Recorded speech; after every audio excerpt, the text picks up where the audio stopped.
don't see this Tom Cruise thing. How did this mean neither? How did that start? You know, it's the way pretending. Do you know how things go viral and you think that can't be good? That sounds like you need. They can't be good. Apparently, me looking like Tom Cruise went viral. Maybe we're the same height. I don't know. He's challenged. Do you know what I mean? Have you met him? I've never met him, but I'm going to redo Top Gun as Top Mum. I like that. I like that. I mean, obviously, you know, all kinds of weird and wonderful things can go viral online, but haven't you actually had someone shout in the street, "Oi, Tom"? Yes, no, a gentleman cab driver in London shouted, "All right, Tom." I thought, I've gone mad. But even madder than that, I went, "Hi." Carry on answering now, this Tom. So how are you enjoying Bake Off? Well, I have to say that there is... I don't know what you call it when you have a bromance between four people, a cismance, bromance... Quadromance? Quadromance. Something has happened between Paul, Prue, Noel and myself, who hadn't worked together before. There's real proper... That's nice. There's proper love. Is it true that you had never seen it or never heard of it No, before? darling. Is that another misconception of the No, papers? it's absolutely true. So I don't watch a lot of popular things. There's too many books. There's too many books to read. And so I phoned up my daughter, Jessie, and I said, darling, I've been asked to do this thing called the Bake Off. And she said, what is wrong with you, Mum? It's one of the most popular programmes on television. I said, shall I do it? She said, of course you must do it. Yes, of course you must do it. No, I hadn't ever seen it. And you don't even like cake? I just like cake, no. That's the crime of all crimes. Yeah. I don't like cake. No, not particularly, no. It's always cake that We thought you'd bring one today, sadly. No, I'm so sorry. I feel really bad now. I feel like no, so cheese. I love cheese. So one of the ways... You know how there's a thing people do to keep you going? Like, the producer will keep you going. So they say to me, Sandi, if you could just do one more interview, then you can have a piece of cheese. I'm like a mouse on the set. And there's a whole kitchen you don't even see that's at the back where they try things out. Yeah. And they have a little fridge and there's a shelf, it's Sandi's shelf of cheese. It's like training a puppy. Yes, if you're really, really good. It's really that. It's really that. Does Noel make you laugh a lot? We just cry. There's a lot of stuff that's not broadcastable, Gloria. I'll be completely honest with you. He's a sweetheart, and we're an unlikely combination. But sometimes that's what works, isn't it? It is. I think that's the thing. And Prue, I mean, Prue. I know. She's a sexy lady. Oh, yes. Yes, one tiny woo. Gloria's one of my kind of heroes. I do think she's an amazing broadcaster. Anything, Gloria says, come on the show, and I go, yes. And I have the same sort of feeling with Prue. I just think she's earned it. She's an amazing woman. She's bright, she's beautiful, and inside and out. Yeah. And that's where it counts, isn't it? It is, it is. Now, oh, look at that. A half-hearted, lukewarm round of applause. That's exactly what you want. Now, tell us about National Treasure. Oh, so I like to tour and go and say hello to everybody. So my show's called the National Trevor Show because I was talking to a friend of mine and she was taking the mickey, you know how friends do. And somebody said, oh, you can't talk to Sandi like that. She's a national treasure. And her husband wasn't listening. And he came out and he said, who's been calling Sandi Trevor? And she said, no, treasure. And he said, I still don't understand. What the heck is a national treasure? And so now, as part of the show, I give out badges to people who are national trevors. I like that. And I think if I can be a national trevor, anybody can be a national trevor. So I tour around the country and then I ask people if they've been in the local newspaper.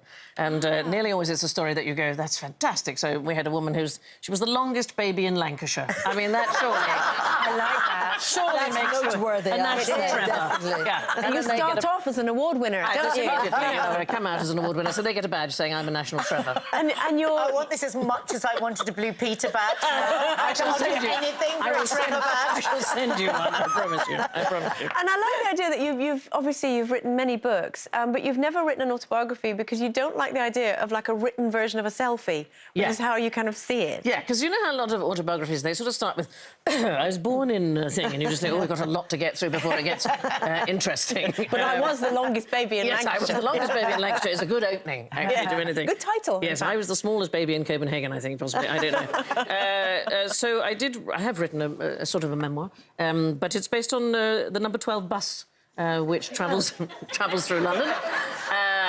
I started taking the bus because, here's the thing, if you're on telly, people are very sweet and they come up and say hello because they think they know you. On the bus, nobody talks to you. It's the most marvellous...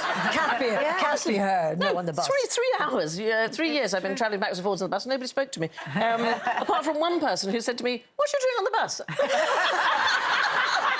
Tom Cruise. Yeah. Hello, Tom. I said, I'm going to work. She said, yes, but what are you doing on the bus? I thought, we're going round in circles here. What I like about the idea of the bus, though, is that with each chapter, it's like your view from the bus. It's another story from the bus, and that's a really unusual way to put it together. So there's 36 bus stops, and I believe you can travel the world on any bus in any part of this country. This country is amazing. And so I get off at each stop, I see what there is to see, and then it reminds me of a story from my life. So that is the way it's really different, isn't it? It is, and I think you see the world differently. Funny enough, I was on a bus yesterday. I was on a train. It was a train replacement thing. It happened to be a bus. So you had no choice. That's not. But do you know what I did? Was I fought my way to the front. You know, like when you were a kid and you used to pretend you were driving. So that was the most fun I'd had for years. I clearly need to get out more. I absolutely love buses in this country, and I don't care where you live. You will find something for the price of a bus ticket, or in my case, it's free because I'm over 60. Yeah, me too. It's a marvellous thing. That freedom, and you can go, and I've eaten Persian food and Nigerian food, and you literally can travel the world. And cheese. And cheese from...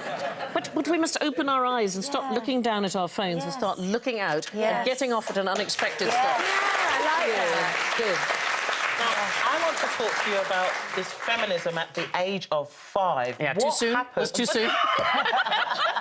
What happened to put you in that way? You know, when you're 5 years old, you don't know it's feminism, do you? No. You have no idea at all.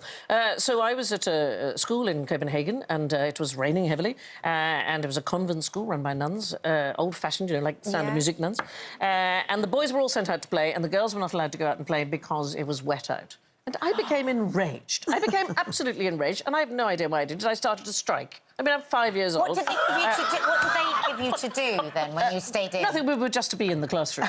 I don't know what we were supposed to be doing, looking at each other. I've no idea. And I started to strike, and I said the girls are not going to take part in lessons. We're not going to pay any attention. I got everybody to sit with their backs to the nuns. They came in. And I'm afraid that it made the nuns cry, which was not my intention. But it worked, because out to the playground we went. But you don't know you're being a feminist. You just think, how is that right? Yeah. I can deal with wet.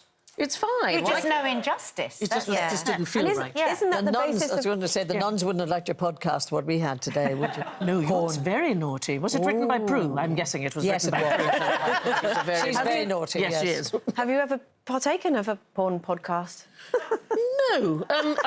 Is this some weird offer you're about to make me? I can get you a set of headphones if you want. Quick, get the headphones. No, do you know what? I genuinely think that we could do with more old-fashioned rom-coms, is what I think. Okay. Yeah, good for you. I think falling in love is one of the most beautiful things, and sex as an expression of that is one of the most beautiful things. Yeah. And I bemoan the fact that I'm afraid porn is taking such a turn in the spotlight. I think we should remind everybody what it's like to have relationships and to love each other and to be kind and stroke each other gently. Yes. Do you talk about it with your daughter?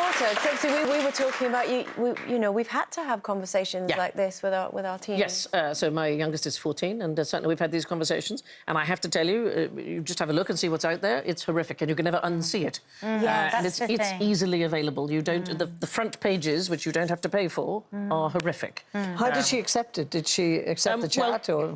I mean, you know what I'm like, Gloria. It was a long talk about trafficking and feminism and what it does to the position of women. It took me about 3 hours, and she was like...